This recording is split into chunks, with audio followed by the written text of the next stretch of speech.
नमस्कार, आप देख रहे हैं CWB हिंदी न्यूज।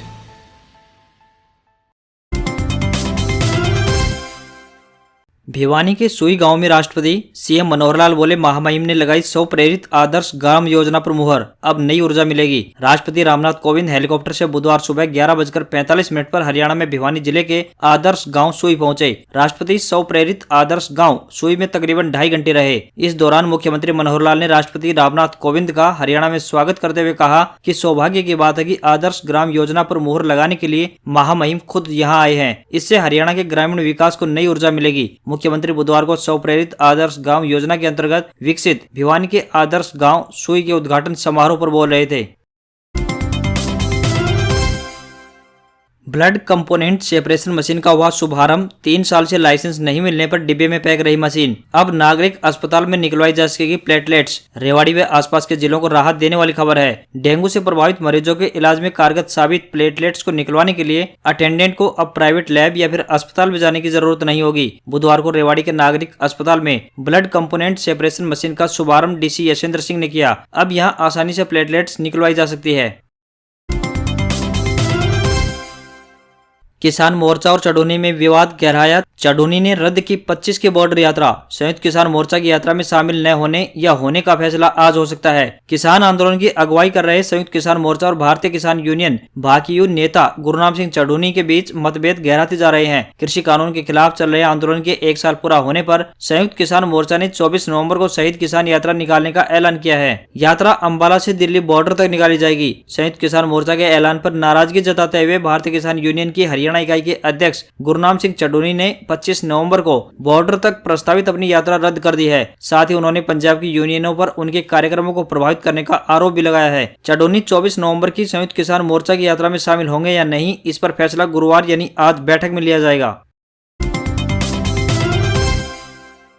कृषि कानूनों का विरोध। किसानों ने पंजाब में संदेश भेजकर 26 नवंबर से पहले टीकरी बॉर्डर बुलाया। ट्रैक्टर के भेजने की है योजना। SKM यानी संयुक्त किसान मोर्चा के आह्वान पर टीकरी बॉर्डर पर मंगलवार को भी दिन भर पंजाब वापस गए किसानों को 26 नवंबर से पहले हर हाल में टीकरी बॉर्डर वापस आने को कहा गया है, जिससे 29 नवम्बर को 500 लोगों का जत्था ट्रैक्टरों के साथ दिल्ली में रवाना किया जा सके। पर किसानों का पंजाब से वापस आने का सिलसिला अभी कमजोर होने के कारण टीकरी बॉर्डर से असोदा तक बना झोपड़ियों में काफी बड़ी संख्या में झोपड़ियां या तो बंद पड़ी है या फिर उसमें 1-2 किसान ही रह रहे हैं। अन्य किसान पंजाब वापस गए हुए हैं, जिन्हें 26 नवंबर से पहले ही वापस बुलाया जा रहा है। पर अभी तक किसानों में तेजी के आने का सिलसिला शुरू नहीं हुआ है। किसान आंदोलन के 1 साल पूरा होने पर आंदोलनकारी एक बार फिर अपनी ताकत का प्रदर्शन करने जा रहे हैं। 26 नवंबर से पहले किसानों के तेवर कड़े हो गए हैं।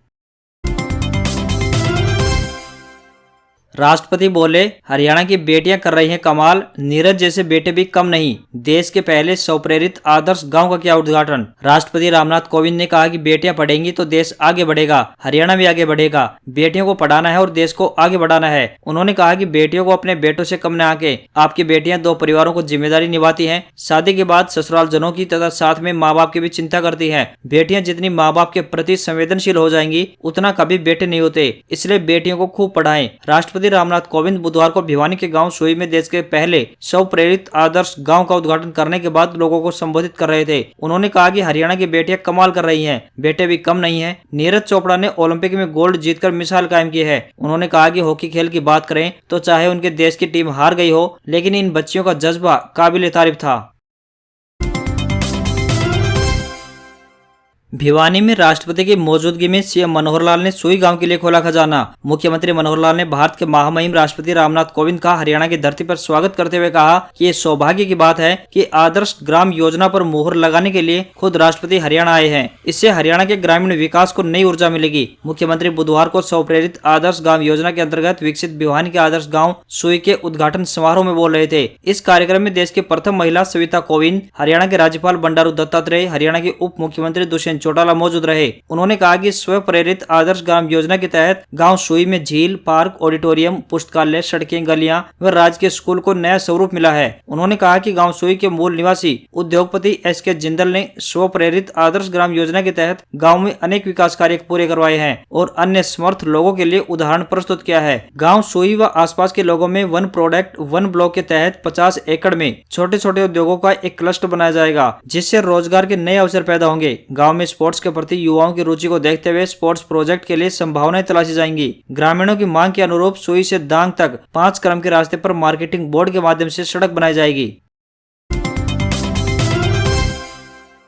चौधरी चरण सिंह हरियाणा कृषि विश्वविद्यालय की ओर से रबी फसलों के लिए मेले के बाद भी बीजों की बिक्री जारी रहेगी। इस समय विश्वविद्यालय में गेहूं, चना व जौ की फसलों के फाउंडेशन व सर्टिफाइड बीज उपलब्ध करवाए जा रहे हैं। यह जानकारी देते हुए कुलपति प्रोफेसर BR काम्बोज ने बताया कि किसानों की सुविधा को ध्यान में रखते हुए बीज बिक्री केंद्र विश्वविद्यालय के गेट नंबर 4 पर स्थित किसान सेवा केंद्र व गेट नंबर 3 के लुदास रोड स्थित फार्म निदेशालय के बिक्री काउंटर पर उपलब्ध होंगे। किसान किसी भी कार्य दिवस पर प्रातः 9 बजे से लेकर साय 5 बजे तक बीज खरीद सकते हैं।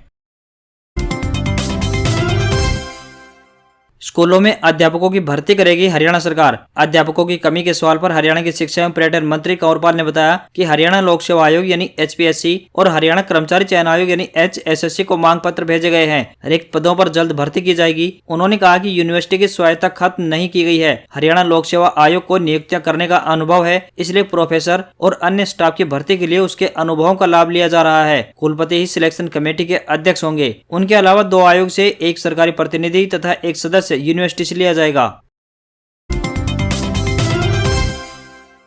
कॉलेजों और ITI में एडमिशन लेने का एक और मौका, ऑनलाइन आवेदन की डेट बढ़ी। हरियाणा के शिक्षा एवं पर्यटन मंत्री कंवरपाल ने बताया कि कॉलेजों में दाखिले के लिए पोर्टल 16 से 22 नवंबर तक पुनः खोल दिया गया है। जो विद्यार्थी किन्हीं कारणों से अब तक दाखिला नहीं ले पाए हैं वे अब इसके लिए आवेदन कर सकते हैं। इसके अलावा सभी स्कूल 1 दिसंबर से पूरी सुरक्षा के साथ पूरे समय के लिए खोले जाएंगे, जबकि मिड डे मील 1 जनवरी से शुरू किया जाएगा। हरियाणा के सभी औद्योगिक प्रशिक्षण संस्थानों में दाखिले के लिए नए आवेदन फॉर्म भरने की अंतिम तिथि को बढ़ा दिया गया है। इच्छुक आवेदक शिक्षा विभाग की वेबसाइट ITI हरियाणा admissions.nic.in पर 21 नवंबर 2021 तक आवेदन कर सकते हैं।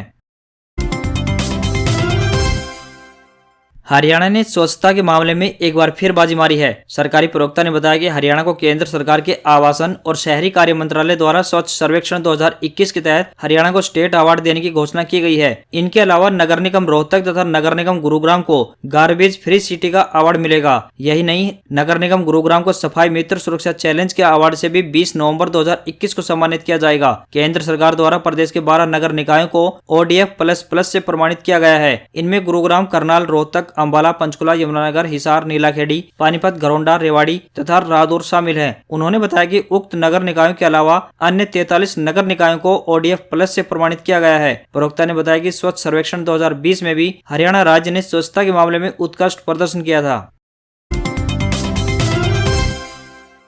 इग्नू ने दाखिले के लिए फिर बढ़ाई तिथि, अब 22 नवंबर तक कर सकेंगे आवेदन। इंदिरा गांधी राष्ट्रीय मुक्त विश्वविद्यालय दिल्ली यानी Indira Gandhi national open university ने जुलाई 2021 सत्र UG व PG में प्रवेश हेतु दाखिले की अंतिम तिथि को एक बार फिर से 22 नवंबर तक बढ़ा दिया है। इग्नू ने यह फैसला नियमित रूप से पढ़ाई से दाखिले से वंचित रहे छात्र छात्राओं व कामकाजी महिला व पुरुषों के हितों को मद्देनजर लिया गया है। उत्तराखंड जाने वाली यात्रियों के लिए खुशखबरी, हरियाणा परिवहन विभाग जल्द शुरू करेगा बस सेवा। कुरुक्षेत्र विधायक सुभाष सुधार ने बताया कि उत्तराखंड जाने वाले यात्रियों के लिए खुशखबरी है। इस रूट पर हरियाणा परिवहन विभाग की तरफ से 2 नई बस सेवा शुरू की जा रही है। इस बस सेवा को शुरू करने के लिए हरियाणा के परिवहन मंत्री मूलचंद शर्मा से बातचीत की गई थी। इस बातचीत के दौरान उत्तराखंड बस सेवा शुरू करने का एक प्रस्ताव भी सौंपा गया था। विधायक ने कहा कि GM रोडवेज से मिले फीडबैक के अनुसार उत्तराखंड के शहर हल्द्वानी और कोटद्वार के लिए कुरुक्षेत्र से सुबह के समय 2 बस चला करती थी। इस बस सेवा को साल 2018 में बंद कर दिया गया था। GM की रिपोर्ट के अनुसार सवारियों की संख्या कम होने के कारण और आय कम, खर्चा ज्यादा होने के चलते बस सेवा को बंद किया गया था। विधायक ने कहा कि अब इस बस सेवा को दोबारा से शुरू किया जा रहा है। परिवहन विभाग की रिपोर्ट के अनुसार परमिट आने के बाद 1 दिसंबर 2021 से यह बस सेवा शुरू हो जाएगी। यह बस सेवा सुबह के समय कुरुक्षेत्र बस स्टैंड से शुरू होगी और साय के समय अपने गंतव्य स्थान पर पहुंचकर अगले दिन फिर सुबह के समय कुरुक्षेत्र के लिए बस रवाना होगी।